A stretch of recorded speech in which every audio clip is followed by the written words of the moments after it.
දන්නේ අවසාන ප්‍රතිඵලය මොකක් වෙයිද? කල්යන්න ඉඩ දෙයිද නැද්ද කියන එක ඉතින් අපි සතු තීරණයක් නෙමෙයි. හැබැයි ඒකට විරුද්ධ වීමට අපි සහයෝගය දෙන්න ඕනේ. මම කලින් වලට කිව්වා අර උසස් පෙළ කල්යාමට අදාළව අපි කතා කරා ගිහිල්ලා. ගොඩක් කලින්.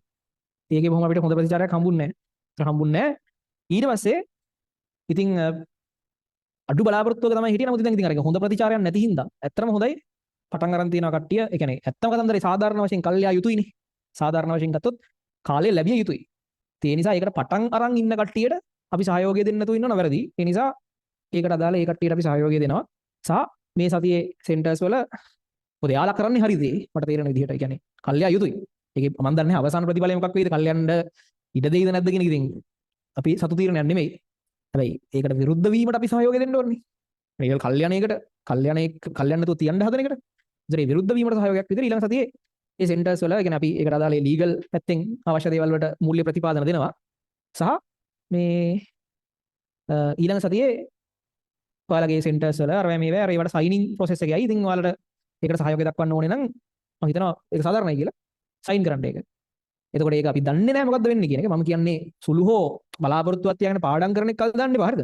කල්යයි ඒ නිසා වැඩේ හරි කියලා එහෙම නෙමෙයි. අපි දන්නේ මේ ලෝකේ අසාධාරණයිනේ. එතකොට ඒත් උත්සාහ කරනවා.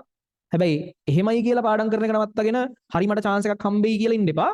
chance එකක් හම්බුනොත් ඩබල් ගේමක් ගෙහුවේ හැකි. chance එකක් හම්බුනොත් ඩබල් ගේමක් ගැසීම සඳහා මේ ටිකේ උපරිම වැඩ කරගෙන යන්න. හරිද? නිකන් හිතන්නකෝ නිකමට ඔයා වැඩ කරගෙන යනවා. දැන් ඔයා ඉන්නේ S එකේ C එකේ ඔයා ලකුණු හදාගෙන මේ වගේ රිවයිස් ප්‍රෝග්‍රෑම් වලින් ලකුණු එකතු කරගෙන ගිහිල්ලා ඔයා අන්තිම සතිය වෙනකොට B දැන් හිතන්නකෝ අගෝස්තු 9 වෙනිදා වෙනකොට B එකට මේක හදුවා කියලා හිතන්නකෝ. නිකමට කල් ගියොත් කොහොමද ඒ කරගන්න පුළුවන්?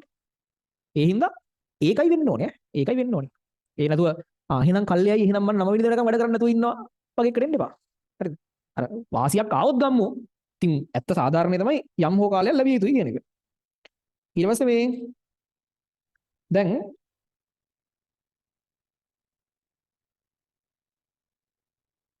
හරි.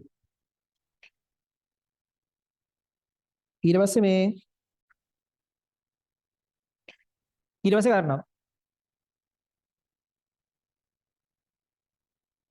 හරි. ඒ කියන්නේ උතන ප්‍රධානම ගැටලුව තියෙන අතරම කියන්නේ සෙකන්ඩ් ෂයි තර්ඩ් ෂයි හැමෝටම තියෙන ප්‍රශ්නේ තමයි මෙහෙමයි. හරි අහන්න. කොහොම හරි ඉතින් ඇත්ත කතන්දරේ මිනිස්සෙගේ ජීවිතයේ තියෙන විභාගයන්නේ. එතකොට ඒක ඊට වඩා සැලකිලිමත් විය යුතුයි අත්‍තරමනේ. ඒ කියන්නේ දැන් මිනිස්සෙගේ ජීවිතයේ තියෙන මේ අන්තිමට මේ ලංකාවේ මිනිස්සුන්ට නිකන් හම්බෙන්නේ නැහැ කිසි දෙයක්. ඒතකොට නිකන් හම්බෙන්නේ නැති කිසි දෙයක් නිකන් හම්බෙන්නේ නැති රටක ඉතින් මිනිස්සෙට අර ජීවිතේ ලෝකේ දිනන්න තියෙන එකම chance එක මේක වෙච්ච රටක ඒක පොඩ්ඩක් අවදානමට ලක් කරන එක එච්චර හොඳ දෙයක් නෙමෙයි. ඒ හින්දා මම විශ්වාස කරනවා ඒ අදාළ කාලේ ලැබිය යුතුයි කියලා. හරි. එතකොට කියන්නේ සමහර ළමයෙක්ට හිතෙන්න පුළුවන් කල් යන්න ඕනේ නැහැ කියලා. හරි ප්‍රශ්නයක් නැහැ. එයත් ඉන්න වැඩ කරන්න හොඳටම වැඩ කරන්න ඒක අවුලක් නැහැ. ඒක ඉන්ඩිවිජුවල් මතේ අර දෙන්න හම් වෙන කාලේ දීලා නැති සීන් එක නිසා අදාළ ලෑස්ති වෙච්ච ළමයට තව වැඩ කරන්න වෙලාව තිබිය යුතුයි වගේ එකක් තියෙනවා. හරි. හරි. ඊට පස්සේ මේ දැන්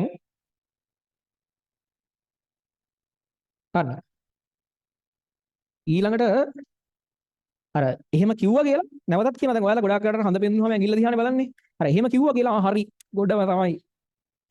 ඉතින් අද බලන ටීවී සීරීස් එකක් කියලා එහෙම ගොන් වැඩ කරන්න එපා. මොකද ඇත්තම පරම සත්‍ය තමයි ගොඩක් නරකටත් වෙන ඉතින් අපි උත්සාහ කරනවා විතරයි. වැඩේට අපි උත්සාහ කරනවා විතරයි. අපි උපරිම උත්සාහ කරමු. උත්සාහ කරනවා විතරයි.